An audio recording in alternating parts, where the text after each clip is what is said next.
Last आपने देखा कि प्लांट्स के अंदर जो है वो गैसियस एक्सचेंज किस तरह से होता है। तो अब जो है हम ह्यूमन्स बीइंग और एनिमल्स के अंदर जो है वो गैसियस एक्सचेंज किस तरह से होता है, तो वो प्रोसेस आप देखेंगे, ठीक है। अब हमारे जो इन्वायरमेंट से है, हम इन्वायरमेंट से जो है वो गैसेस यानी कि ऑक्सीजन जो है वो इनटेक करते हैं और वापस इन्वायरमेंट के अंदर ही जो है वो कार्बन डाइऑक्साइड जो है वो एक्सपेल करते हैं, ठीक है। तो किस तरह से ये प्रोसेस होता है कि हमारा ये प्रोसेस सारा जो है वो हमारा नोज़ के थ्रू होता है, लंग्स के थ्रू जो है वो हमारा ये सारा ब्रीदिंग प्रोसेस होता है।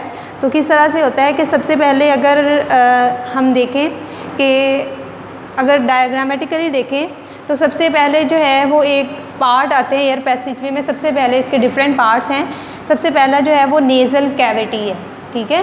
नेज़ल कैविटी जो है ये हमारा, जो अगर आपको ये बाहर से नज़र आ रहा हो तो ये इसको हम नेज़ल कैविटी कहते हैं। यहाँ से जो है वो सम टाइम देखोगे कि कुछ आपको बाहर से नज़र आता है, ठीक है। तो यहाँ पर इसके अंदर जो है वो हेयर्स मौजूद होते हैं, ठीक है, और इसके अलावा म्यूकस मौजूद होता है। हेयर का फंक्शन क्या है कि वो हमारे जो डस्ट पार्टिकल होते हैं जब हम इनटेक कर रहे होते हैं ऑक्सीजन, ठीक है, तो उस टाइम जो जितने भी डस्ट पार्टिकल्स होते हैं यानी कि ये फिल्ट्रेशन के प्रोसेस में हेल्प करते हैं। उसको फ़िल्टर करते, कोई भी डस्ट पार्टिकल जो है वो हमारा लंग्स के अंदर या हमारा जो विंड पाइप है उसके अंदर जाने से रोकते हैं। तो ये नेज़ल कैविटी के अंदर मौजूद होते हैं, ठीक है। नेज़ल कैविटी जो है वो दो ओपनिंग होती हैं, उसके थ्रू जो है वो एक लाइन होती है, उसको हम कहते हैं नॉस्ट्रिल्स कहते हैं, ठीक है। इनके अंदर जो है वो अभी बताया मैंने फाइन हेयर्स मौजूद होते हैं और म्यूकस होता है, ठीक है। और ये डस्ट पार्टिकल्स को जो है वो हमारे विंड पाइप के अंदर जाने से रोकते हैं। इसके अलावा इनका जो म्यूकस है उसका फंक्शन ये है कि जो हमारा बॉडी टेम्परेचर और जो हमारा इन्वायरमेंट का बॉडी टेम्परेचर है वो चेंज है, ठीक है। तो अब जाहिर सी बात है जो हमारा जो म्यूकस है ये बॉडी टेम्परेचर और जो हमारी एयर है जो उसका टेम्परेचर है उसको मेंटेन करते हैं, ठीक है। इनका ये फंक्शन है म्यूकस का। उसके बाद सेकंड वन नेज़ल कैविटी जो है वो एक इंटरनल ओपनिंग जो है उसके अंदर ओपन होती है, इंटरनल नोस्ट्रिल्स कहते हैं, उसके थ्रू एक ओपन होती है लाइन में जिसको हम फेरेंक्स कहते हैं, ठीक है। अब फेरेंक्स जो है उसके अंदर एक जिस तरह से मसल से वो मीन्स के वो बना होता है, ठीक है। एक कार्टिलेज होती है जिसको हम, एक तो बोन होती है और एक कार्टिलेज होती है, ठीक है। बोन जो होती है वो हार्ड होती है जबकि कार्टिलेज जो होती है वो ज़रा सी सॉफ्ट होती है, जिसको हम कुरकुरी हड्डी भी बोलते हैं, ठीक है।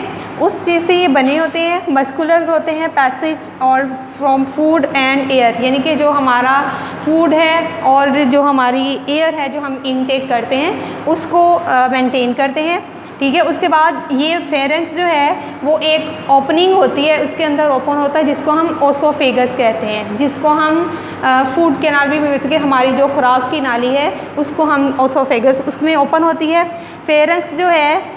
उसके बाद जो है इसके अंदर अगर आप यहाँ पे अगर आप देखें तो आपको यहाँ पर जो मेल होते हैं उनके तो आपको स्पेशली नज़र आ जाएगा। तो अगर हम फीमेल्स के देखें यहाँ पर एक आपको ये जो है वो स्ट्रक्चर नज़र आता है जिसको हम ग्लोटिस एपिग्लोटिस कहते हैं, ठीक है। तो ये एक सैक लाइक ओपनिंग होती है, ठीक है। इसके अंदर जो है वो जब हम खाना खा रहे होते हैं तो इसके ऊपर एक कवर होता है। जब हम खाना खा रहे होते हैं तो ये उसको हमारी जो विंड पाइप है उसको कवर कर लेता है, और जब हम खाना खा लेते हैं, जब हम इनटेक करते हैं तो उसको ओपन करते हैं, यानी कि एक कवर होता है, एपिग्लोटिस होता है, उसको जिस तरह से कैप होता है इस तरह से वो ओपन और क्लोज होता है। फेरेंक्स जो है वो एक ओपनिंग के थ्रू नेक्स्ट लेरेंक्स में ओपन होता है। अब हम बोलते हैं पूरी जितनी भी अगर आप देख लें अल्लाह ताला ने बनाई है, इंसान बनाए हैं, जानवर बनाए हैं, ठीक है, परिंदे बनाए हैं, तो जो बोलने की सलाहियत है वो सिर्फ़ एक इंसान के पास ही है, ठीक है। तो हमारे जो लेरेंक्स है इसको हम वॉइस बॉक्स भी कहते हैं, मीन्स कि ये हमारी आवाज़ को पैदा करने का सबब भी बनता है, ठीक है। और इस वोकल कॉर्ड्स होते हैं इसके अंदर, जब वो एक वाइब्रेट करते हैं जब हम तो उसके बाद जो है वो साउंड जो है वो प्रोड्यूस होती है, ठीक है। उसके बाद लेरेंक्स जो है लेरेंक्स जो है वो एक वोकल कॉर्ड जो है वो वाइब्रेट करते हैं। जब हवा जो है इनके अंदर से पास होती है तो वो वाइब्रेट करते हैं, जिसकी वजह से जो है वो साउंड प्रोड्यूस होती है। ठीक है, अब लेरेंक्स जो है